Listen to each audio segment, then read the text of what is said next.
All right, class. We are in week 15, and we have one more week to go.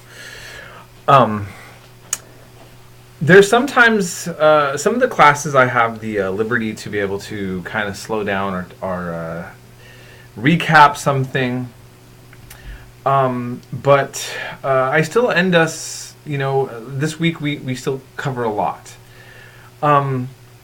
And I would like to, I know a lot of you are burned out, and I'm not even sure how much you can absorb right now. I know how it is this time of the semester. Having said that, this time period and where we're ending things on gives me a tremendous opportunity to expose you to very, very, very important history that helps link a lot of the information that you've already learned into kind of creating a building block into understanding some more current geopolitical sets of issues. Okay, so one, talking about the Ottoman Empire. Ottoman Empire is huge. The Ottoman Empire is the empire that ruled the Middle East and parts of North Africa. And then at the end of World War I, the Turks, the Ottoman Empire falls apart, and the British and the French remake the Middle East in their interest. I teach that in my the WorldCiv107 class. We talk about that, the creation of the modern Middle East.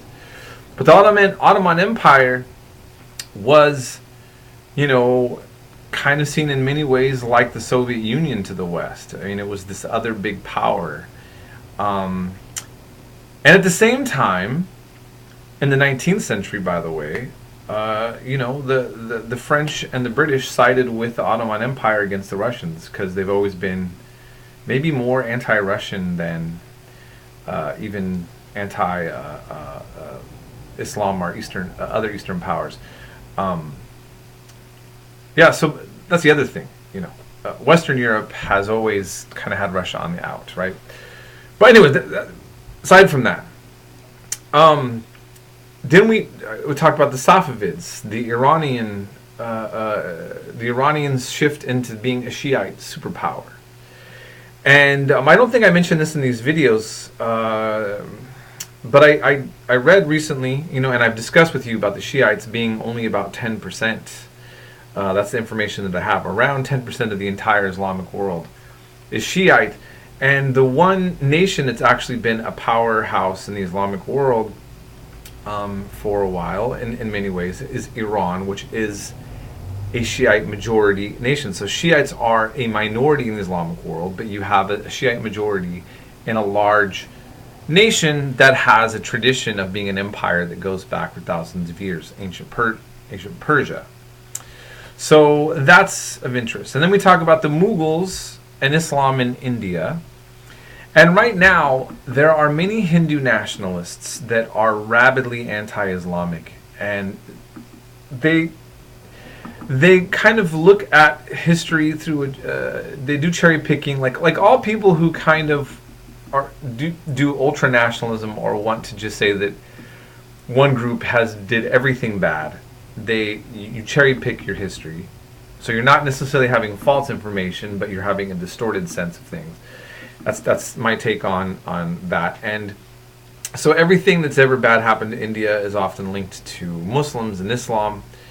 I think that the actual history of Islam in India is much more nuanced than those nationalists have. And at times there's mob violence against Muslims in India. And then at the same time, unfortunately, again, this will be covered in my modern history class, Pakistan was a part of India.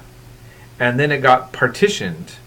And there was an expulsion of many Hindus from Pakistan, and an Islamic nation was created, and then many Muslims were expelled.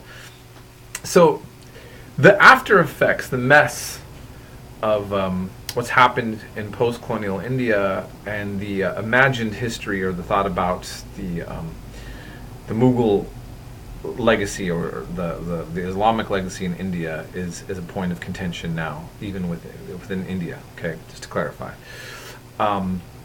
But what's also good in that is I give a chance to talk a little bit about Sikhism, and that gives you an opportunity to learn about that religion that so many Punjabis are in the Central Valley, for example. Yuba City, I think, has the largest Punjabi community outside of India. But I might have mentioned that in the lecture. So I need to just stop right now and not like kind of inundate you with information that I already talked about.